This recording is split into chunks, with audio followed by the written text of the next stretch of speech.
Assalamualaikum warahmatullahi wabarakatuh.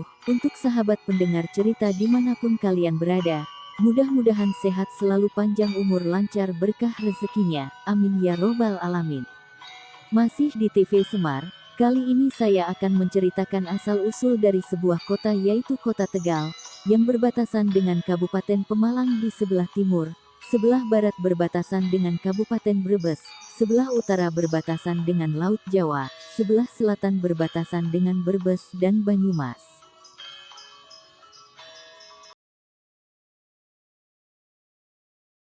Tegal mulanya sebuah desa, namanya Tetegual, yang pada tahun 1530 telah nampak kemajuannya dan termasuk wilayah Kabupaten Pemalang yang mengakui terah Kerajaan Pajang.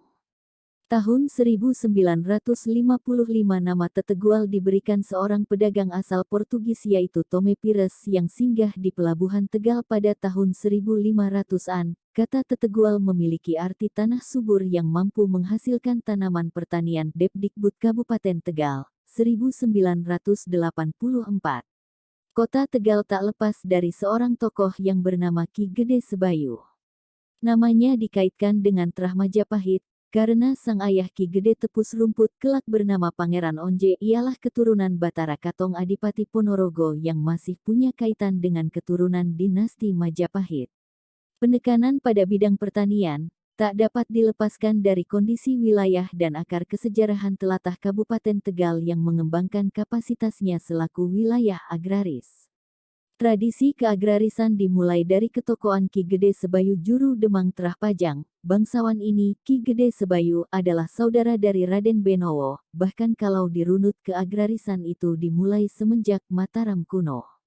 Selain berhasil memajukan pertanian, beliau juga merupakan ahli agama yang telah membimbing warga masyarakat dalam menanamkan rasa keimanan kepada Tuhan Yang Maha Esa. Atas keberhasilan usahanya memajukan pertanian dan membimbing warga masyarakat dalam menanamkan rasa keimanan kepada Tuhan Yang Maha Esa, beliau diangkat menjadi pemimpin dan panutan warga masyarakat. Ki Gede Sebayu, yang masih keturunan terah Majapahit, beliau memilih diam cegah dahar lawan guling, karena prihatin, bahkan pada saat suasana makin kacau karena perang saudara. Ki Ageng Ngunut, kakek Sebayu, mendesak Sebayu agar menyelamatkan Kerajaan Pajang. Namun, Sebayu menolak karena tidak merasa tega melihat penderitaan manusia akibat perebutan kekuasaan antar keluarga itu tidak kunjung reda. Beliau melepas atribut kebangsawanannya dan mengembara mencari hakikat hidup. Sampailah dia di sebuah daerah penuh ilalang, padang rumput luas dengan sungai dialiri air yang bening sampai muara laut. Sungai itu adalah Sungai Gung, Kali Gung. Sungai ini dinamakan Kali Gung sebab bersinggungan dengan mata air yang berasal dari Gunung Agung, yakni sebuah nama kuno dari Gunung Selamet, dan bermuara ke utara hingga Laut Jawa. Beliau terperangah melihat hamparan padang rumput luas yang nyaris tak berpenghuni itu. Di tengah-tengah hamparan padang rumput luas itu, Ki Gede Sebayu temukan persinggahan. Di sana hanya ada beberapa bangunan semi permanen yang dihuni sejumlah santri dan sebuah makam keramat. Makam tersebut adalah tempat jenazah Sunan Panggung atau Mbah Panggung dikebumikan, sekarang bernama Desa Panggung.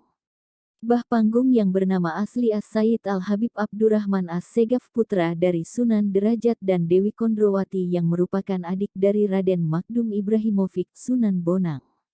Terbersitlah di benak Sebayu untuk mengajari warga pesisir itu bercocok tanam. Dia merasa menemukan persinggahan yang menjanjikan, sehingga menghentikan pengembaraannya. Diajaknya warga setempat membabat alang-alang agar jadi tegalan.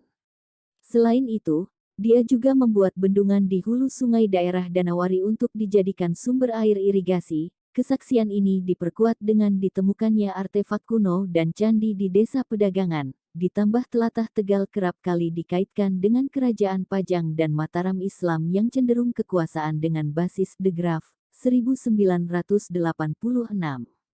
Sementara itu, setelah Perang Pajang antar saudara mulai dingin, Pangeran Benowo diangkat menjadi Raja Pajang. Dia membutuhkan sepupunya, Sebayu, untuk menjadi patih. Dia pun mengutus sejumlah prajurit untuk mencari Sebayu. Di Desa Tetegual, tempat Sebayu bermukim, sepupu Benowo itu ditemukan. Namun, mungkin karena Sebayu tidak mungkin meninggalkan rakyat Tetegual, Karena alasan tersebut Pangeran Benowo melantik dia menjadi juru demang atau sesepuh desa Tetegual. Anugerah sebagai sesepuh desa diberikan pada malam Jumat Kliwon, 15 Sapar tahun 988 Hijriah, atau tahun 588 EHE, waktu itu bertepatan dengan tanggal 12 April tahun 1580 Masehi.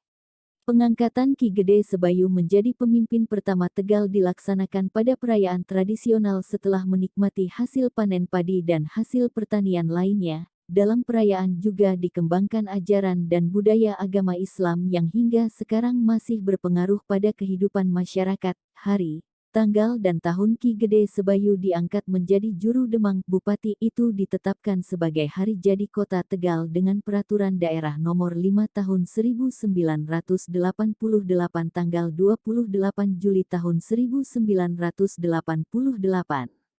Begitulah cerita asal-usul Kota Tegal. Terima kasih yang sudah mendengarkan ceritanya. Wassalamualaikum warahmatullahi wabarakatuh.